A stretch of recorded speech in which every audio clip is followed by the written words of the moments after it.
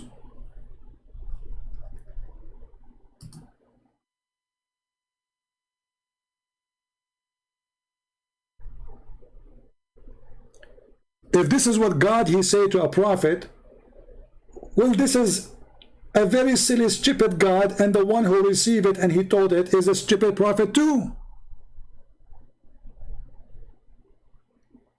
Imagine I'm claiming to be a prophet, and then I'm going to talk to people who they follow me. Hey people, Allah, he told me today that when I pray to Allah, Satan, he do fart. Like, what the heck? This is the one God?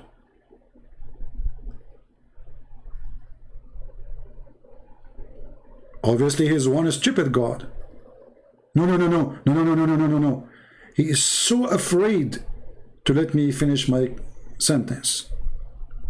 And the funny, he says, I am not letting him talk.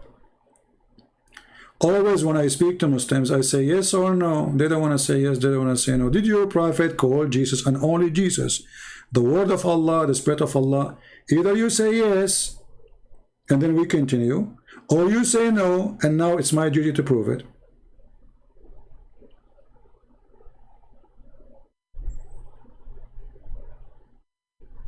And you know what? I need to open my room because Shaitan is farting now. We said Allah many times. Look, there's a connection according to Muhammad between fart and Shaitan. I mean, how insulting even to God to say Shaitan, he fart. I mean, what is this? Shaitan fart? What is that, man? What does that mean? How silly, how stupid. Is that a story for kids? Or Shaitan, he sleep in your nose. What is this? Shaitan have nothing to do except sleeping in your nose, and he piss in your ears.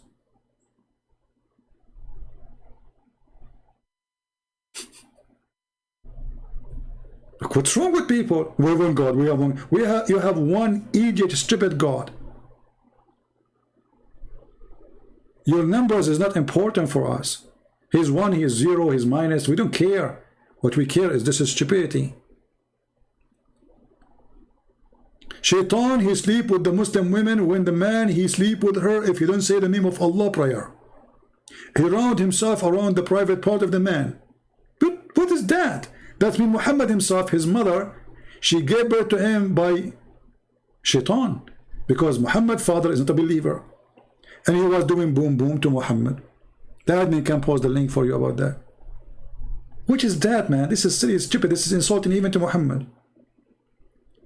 When Muhammad, he said this, that Shaitan, he round himself around the penis of the man when he do have sex with his wife, if he don't say the certain prayer. And Muhammad's father himself was not a believer.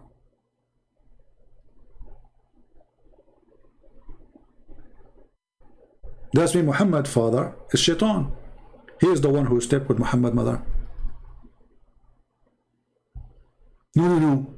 You know what happened to you? It's the same what happened to Shaitan when he fought, when he hear, you know. There's a video actually on YouTube. It's very, very hilarious. You can watch it. You know, just search for Shaitan fart.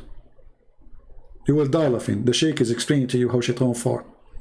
And not only that, Shaitan, he play with your anus when you go inside the bathroom. If you don't say a prayer, you have to enter with the left foot, brother. The left foot, brother. No. No.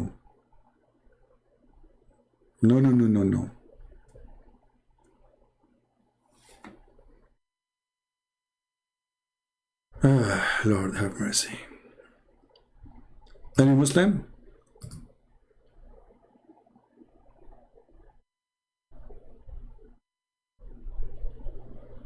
And you know, when Shaitan, he do that to the Muslim women, did the Muslim think about this sentence from Muhammad?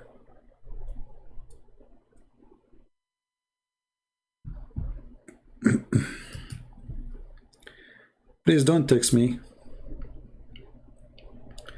If you want to know I'm live or not.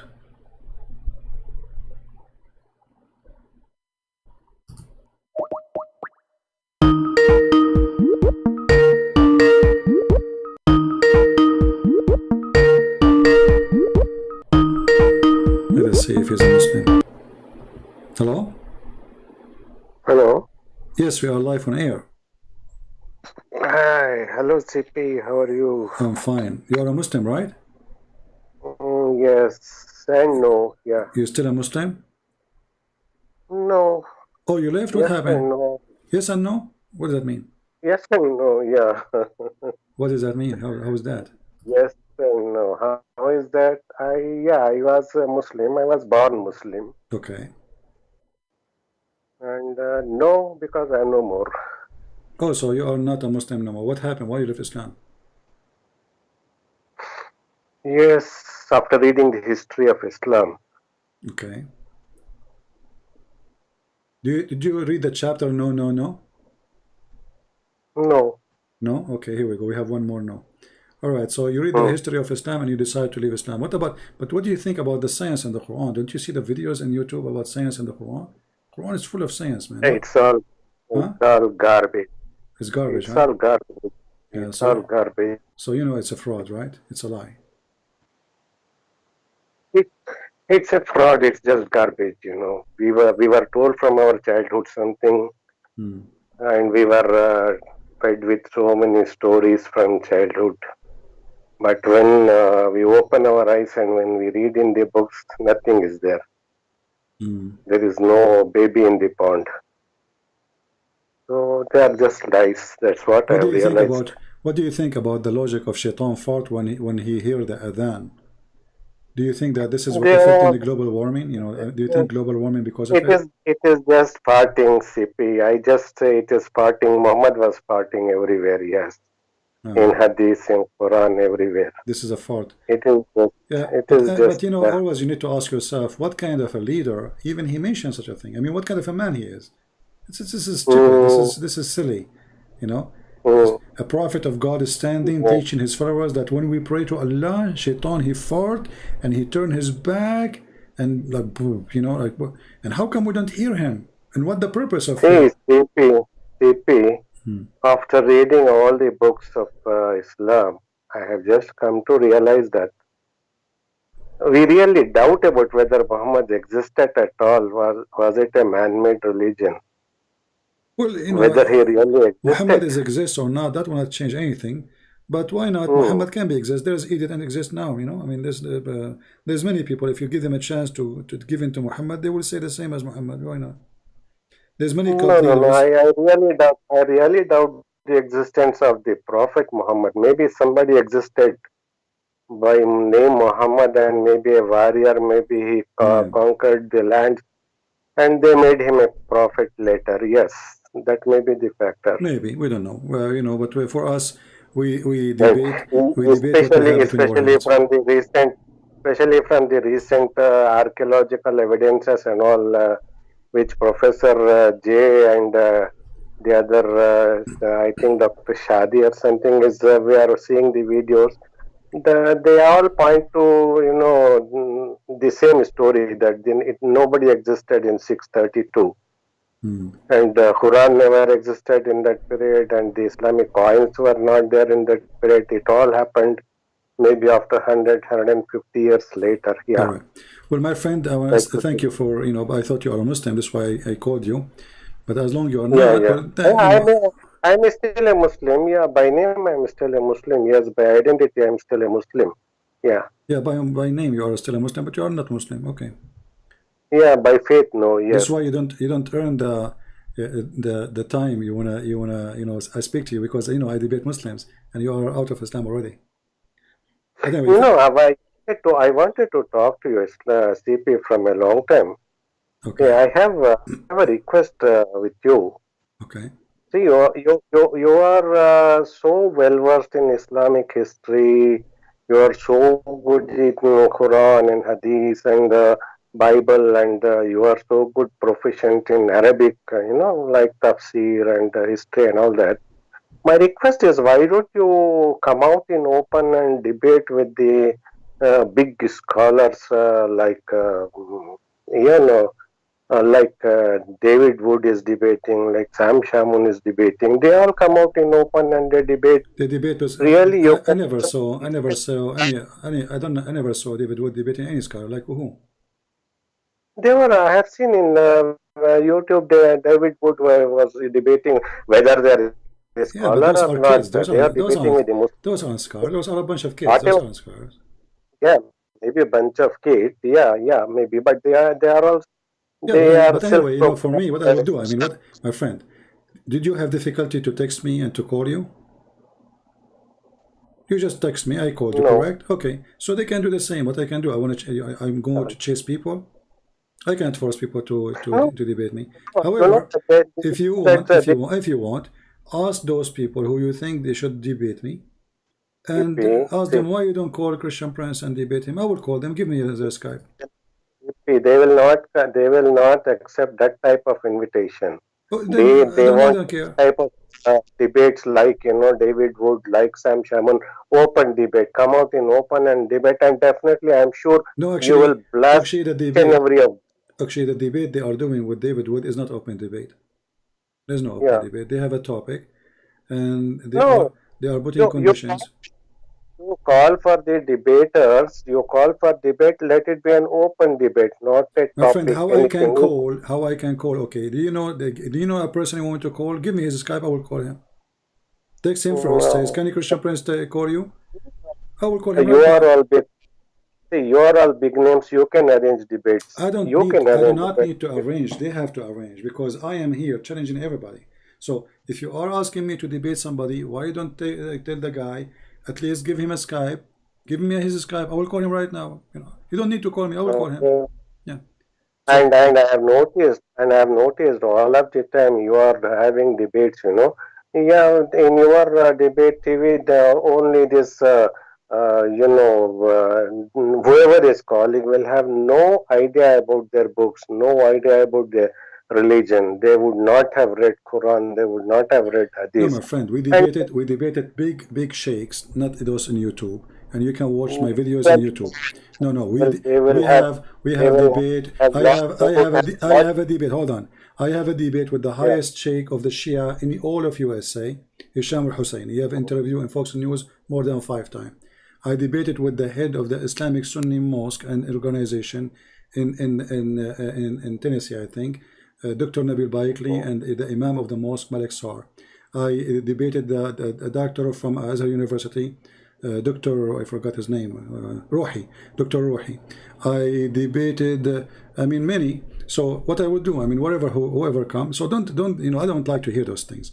If you have somebody want to debate me. They are not big names with the Muslim world. Like Shabir Ali. No, they are. Those are. You are talking about YouTubers. Okay, what I will do? Are we going to repeat ourselves? I keep saying, I just made a video 2 days ago, 8 hours. Yeah. Who dare? And I was live on air for 8 hours. And now I am with you. I am live on air for 4 hours. And you are asking me, why you don't debate this guy and that guy? If it's my fault, I keep saying to you, bring me the guy. You want me to debate him? Give me just his Skype. Don't even say anything. Give me his Skype. I will call him right now. Immediately. Stop being like a kid. What I will do? Should I chase people to their houses? No. Okay, thank you. Okay. For calling. No, that's it. You're wasting my time. Why you don't debate this guy? Why you don't debate this guy? What I will do? They don't dare. And saying that I'm debating only the fool, all of them they are fool. Have you ever seen one of them is not a fool? When Mimi Hijab, he said he want to debate me. Did I say no? I am the one who called him. He hung up on me 7 times. He did not let me talk. And even in this, and he gave me 20 seconds, 30 seconds to answer. And before I finish the 20 seconds, he hung up on me. And we get him busted. He claimed that he wanted to debate me. He said to the Muslim, do you want me to debate who? Which one? When he thought like he's a hero. It was very embarrassing. They said to him, Christian Prince, he make a lot of Muslim leave Islam. And now what he would do? He can't debate Christian Prince. So he play a video. Did you say that? Did you say that? Okay, you have 20 seconds to answer. Very intimidated. I'm here. They don't dare. None of them dare.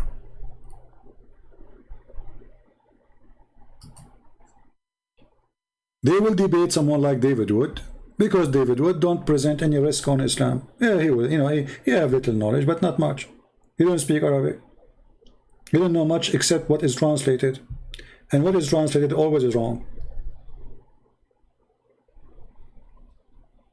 I'm not David Wood. Otherwise, they will be lined up to talk to me. All the names who came to debate David Wood, did you ask yourself why they don't come to me?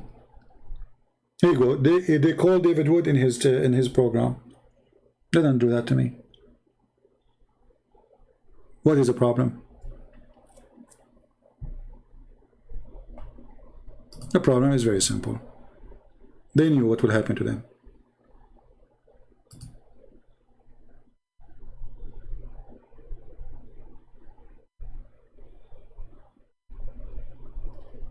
Do we have any, let us make it simple. Do we have a sheikh? Actually, every Muslim he called me, I say, why you don't call your sheikh to call me now? Correct, guys? Isn't it each time a Muslim he said to me, I don't know? Even before he said that, I say, why you don't call your sheikh? How many times I say that every day? Where's your sheikh?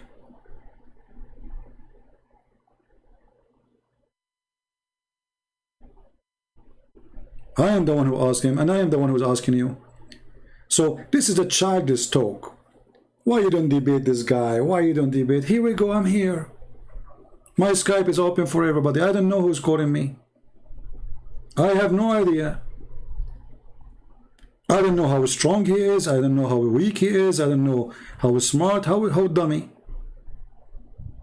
It is them who don't dare. They have to schedule a topic a month or two in advance. Why? Because they go to YouTube and to Google and they search and they print and they prepare themselves for the Lord, because simply they are not people of knowledge. A person of knowledge, he take all calls, because you don't know what people will say, still he's ready. Correct? A person who have knowledge, his knowledge is with him. He do not need to prepare for the topic. The topic need to be prepared for him.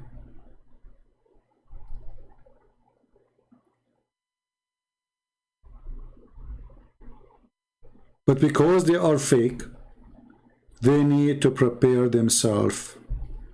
They go, they collect from YouTube, from Facebook, from Google, you know, they have nothing.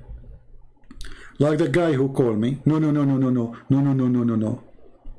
don't want to answer because it's embarrassment. Secondly, you know, when a Muslim they say that the word of Allah is not created, so now we have two divine. What kind of religion this religion is? If Allah is one God and the word of Allah is not, okay, how you call it even the word of Allah if it is not created by Allah and not created by anybody? So where Allah he get that word? He borrow it? Maybe he went to the mall, he got the word from the word he is using from somebody.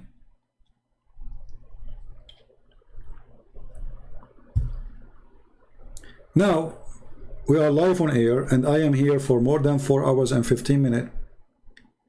Please, Muslims, who is going to do us a favor, call your sheikh and put him live on air with us. Who is a Muslim is willing to call his biggest sheikh ever, call a Christian prince and corner him, get him busted, ambush me. You know, the Muslim, they invited the what his name, apostate prophet, to their YouTube, and they supposedly ambush him. They brought Mimi Hijab. Why Mimi Hijab don't do that to me? Ambush me. Yeah, bring a bunch of guys, Mimi and Fifi and Sisi and Dudu, all of them in one room, ambush me. right now. Who dare? They are scared to the point we cannot even post a video. I keep deleting my videos because they are so terrified because of my videos.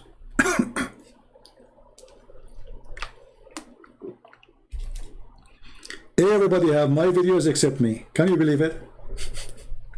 I am the last one who can have his video in his YouTube. This is why, because they are terrified. They go crazy because of my videos. Yesterday, just yesterday, we were live on air, and this is the first time. Hundreds of times happened before. Live on air, they stop our broadcast. Not after. No. When we are live on air, that means tens of thousands of Muslims were flagging the video.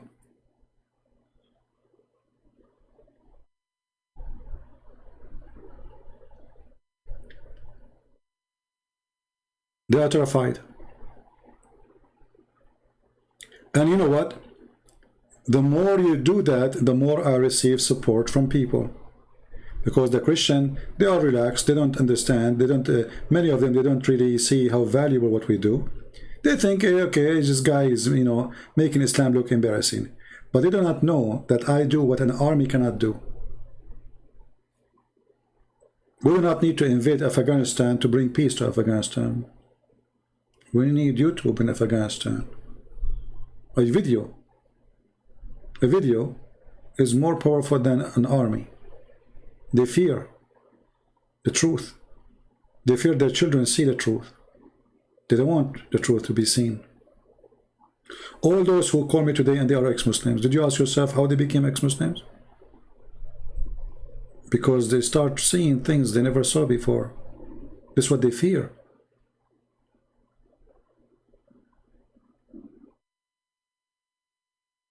So my friend, we are victorious. Doesn't matter what they do. And you know, I lose channel, I will make another channel. What a big deal. People will come.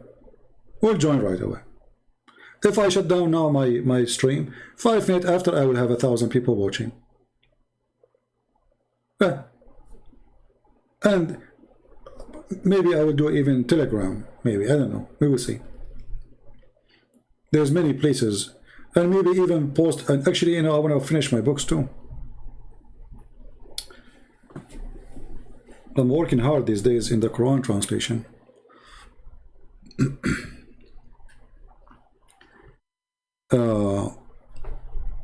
You see, the Muslims, they prefer, without saying names, you know, most of the Christians, when they debate Muslims, they don't really know the nature of this religion and what make out of those people. You have to enforce your question. Otherwise, they will take you to the desert and they will never let you, like, they will not even say, oh, we are in the desert, just keep talking forever. They will waste your time and they will never answer the question. You have to enforce it. I never saw a Christian until now he knew how to be consistent to enforce the question. You ask a question, don't let him jump to different topic. Especially if he is the one who mentioned it.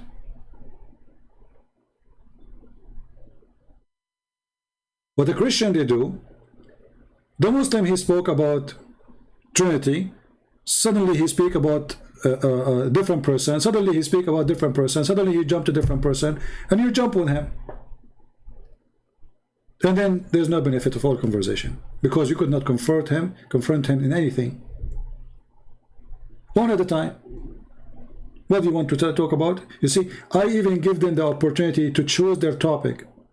It's not like I'm preparing myself for a certain topic. Whatever you want, call me. Who wanna call me now?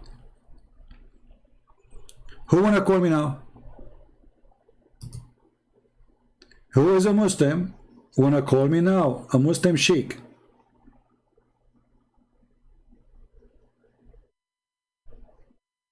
Nobody. Why you don't call this guy? The question is, why this guy don't let me to call him?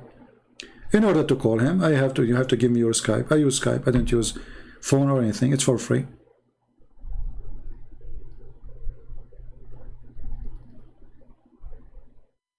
Anything else before we finish for today?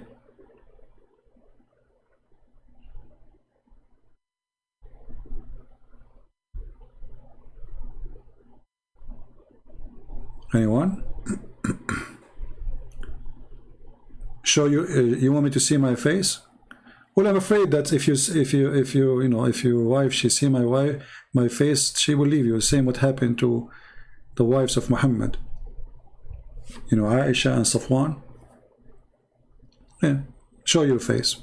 Well, I don't like to show my face. Is it okay if I show my shin? You don't even dare to debate my toes. Show your face. Stupid people. Did you see the face of your prophet? Show me the face of your prophet, I will show you my face. Even your God Allah, he don't speak unless he is from behind the hijab. Your God Allah is a female.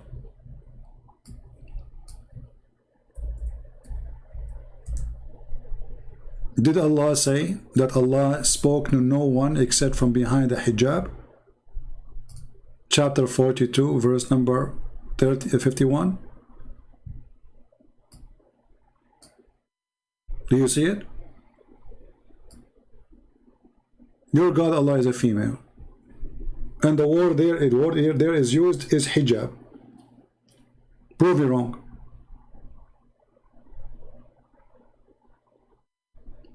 I'm not behind the hijab, I'm using internet. If you are in front of me, you are in front of me. And I don't like to show myself in a camera because simply I like it this way. I don't shave my beard, I'm wearing my short, very nice. Comfortable, wearing my flip-flap.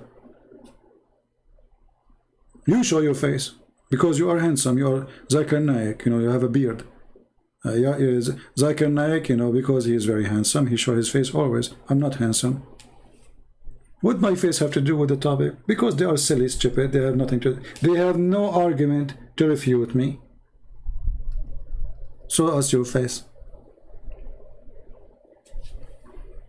Allah, he speak from behind the hijab. Anyone?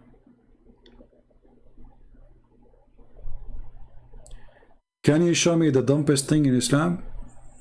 Well, my friend, to do that, that will need like maybe 20 years.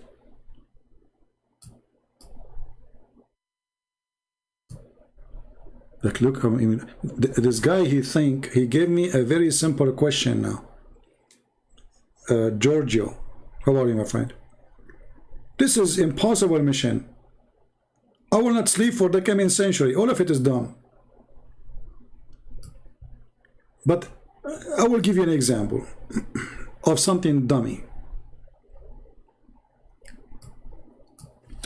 As long as we are talking about the hijab.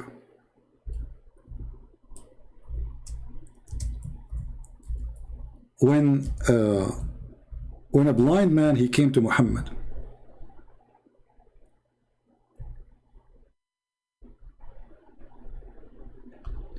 Muhammad, he ordered his wives, both of them, to cover themselves and to hide themselves.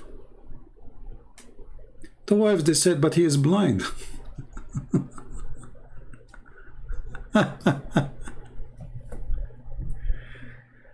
Oh boy. Muhammad, he said, yes, he is blind, are you?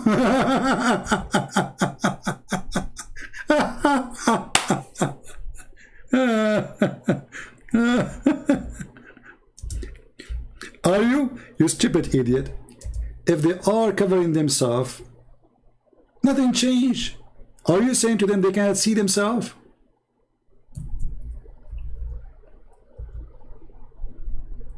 Do you understand? If the man is a blind man and he cannot see them,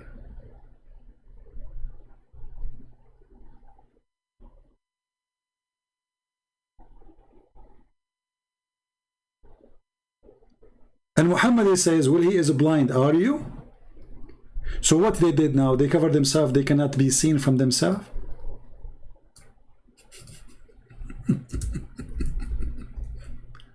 That is one, like a priceless moment of stupidity. Let me find the hadith, hold on.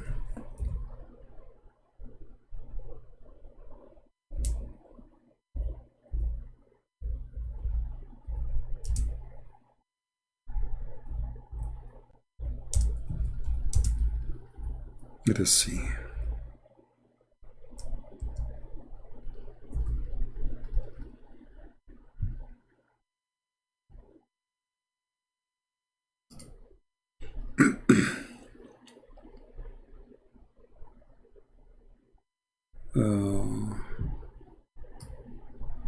Here we go.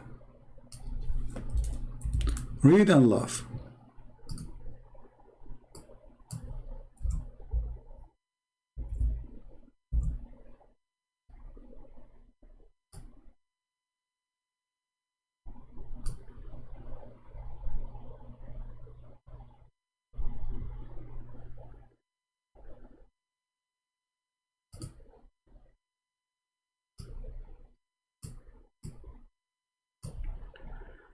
That Salama narrated, one of the wives of Muhammad,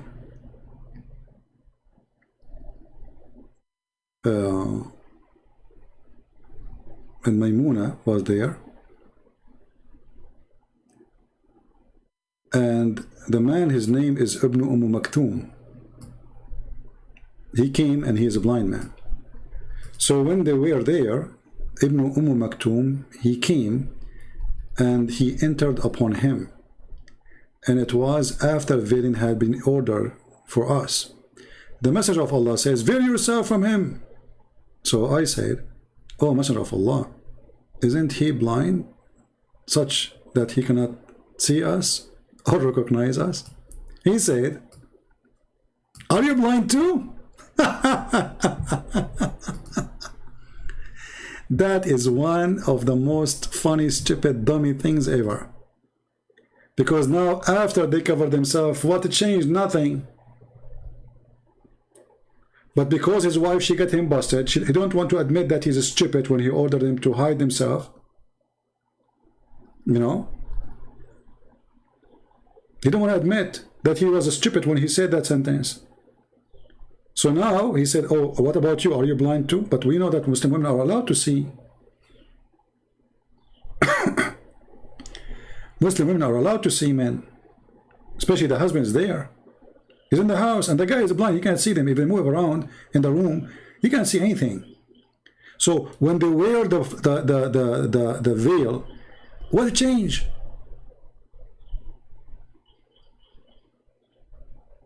Nothing. What? This is how stupid Muhammad is, you know. He didn't want to admit that he is stupid when he ordered him to do that, you know. When his wife, she got him busted, but he's blind. Like, oh, he didn't want to say, oh, okay, sorry, you're right, don't, yeah, he's blind, I forgot. He excuses, well, he is blind, are you? So based on this, hijab must be that a woman, she cannot see any man. So why Muslim women, they don't do that? Silly. Anyway, I think it's time for us to go. And again, people, they text me to say hello. I don't know why. So anyway, I want to say thanks for everybody. May the Lord bless you all. We are here for many hours. As you see, almost 4 hours and a half, which is supposed to be a small video. Now, if you are going to download my video, cut it pieces, and please download them and change the name of the topic based on the conversation. You know what I mean? Don't all of you download the same video and have the same title the way I have it, because that will make it appear in YouTube and that the same name will appear in the same page. So divide the video. We have many colors, and whatever the conversation with the color was, or the main conversation, make the video title fit with it. So I want to say thank you for being here. May the Lord bless you. Excuse me, I got to go. You know, it's not easy to sit for many hours like this. I need to move my feet around, otherwise they will be frozen, not from not moving them, you know. Especially I'm a person, when I go live, it's hard to explain to you, you know, like I'm so excited, and my muscles is not relaxed, you know. I cannot control it, you know. I feel so excited. So that when I stand up later, I will feel really the pain in my legs, because I sit for a long time in such a position. But we pray that the work we do is not going in vain. And as you see, people watching our videos from around the world. Today we have a caller from Azerbaijan, other one from Afghanistan, other one from India, other one I think from Philippines, I don't know, other one, the lady, she did not say where she's from. She lives in Belgium, but we don't know where originally from. So as you see, from around the world. And it's amazing that most of them, they became ex-Muslims. So the work is very fruitful, and the important is salvation. It's not a Christian Prince. I don't care if you like me, you don't like me. I don't care if you support me or not. The Lord is my provider. And I don't care if you really even make a comment, because most of you are very cheap even to make a comment in 4 or 5 hours videos. I mean, imagine people watch a video for many hours and yet they don't have anything to say in the comment. Nothing. Those people are dead people. They are so lazy. I don't think even they can have a children's, because I don't think they will go to bed with their wives. They are lazy to do it. So if you are a Muslim, tell me, what do you think about anything we said? And don't tell me you are a liar. You have to prove it. Don't keep repeating the same funny, stupid statement. You are a liar, you are a liar. You know, we just showed you today that you can lie in Islam. And your sister, she did not know what to say about it. It's allowed to lie in Islam. I'm not allowed to lie in Islam. So when you say you are a liar, you are saying to me you are a Muslim. A Muslim man, even he can lie to his wife, and the wife, she can lie to her husband. And if a man, he cannot be honest with his wife, Islam lost all kind of honesty. No decency, even between wife and husband. So please leave a comment after we finish, and don't forget to give us a like or dislike if you don't care, if you care to say something. At least do something. I mean, you know, just move your finger, do something, you know. Be a human being who is living. He, you know, he have a reaction and action. Don't be just a potato couch who is just laughing and sitting in your couch. Ha ha ha. This is not funny, my friend. Those hours are taken from my life, from my age, from my existence.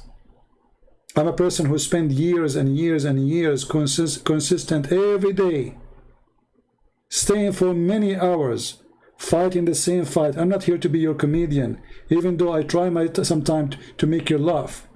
But this is not who I am.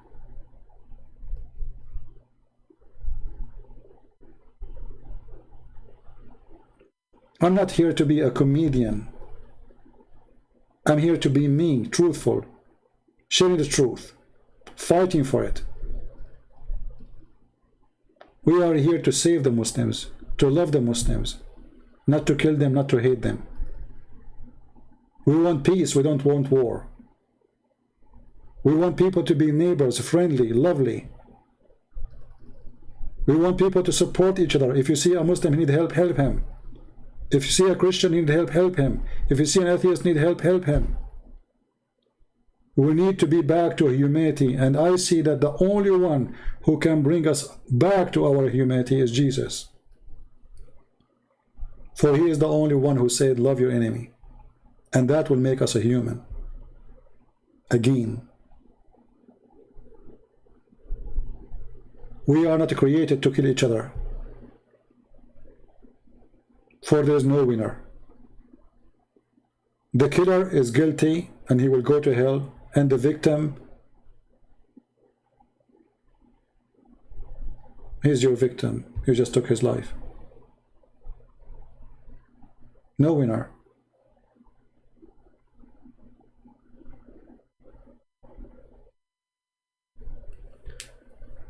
So I hope that people, they learn and people, they understand. And we hope when we pray, especially to our sister who called us, the lady from Belgium, that she will call me soon again. And we pray to her family, to her mother especially. Pray for them that the Lord will open their heart and their eyes. So the mother, she will listen to her daughter. And the daughter, after she accepted Christ, and I pray for that, she even will love her family, who they are Muslims, more than before. Because with the Christ, you are a loving,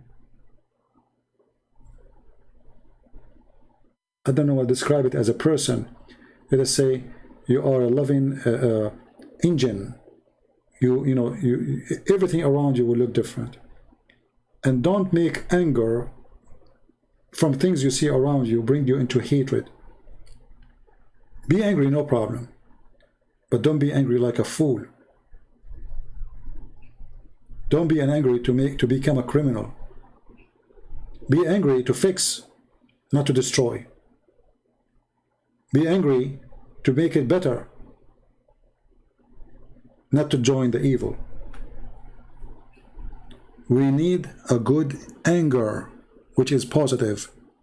When you see something wrong, say, I'm going to fix it. I'm going to do better. I'm not going to sit and watch. Thank you. May the Lord bless you. Until we see you again.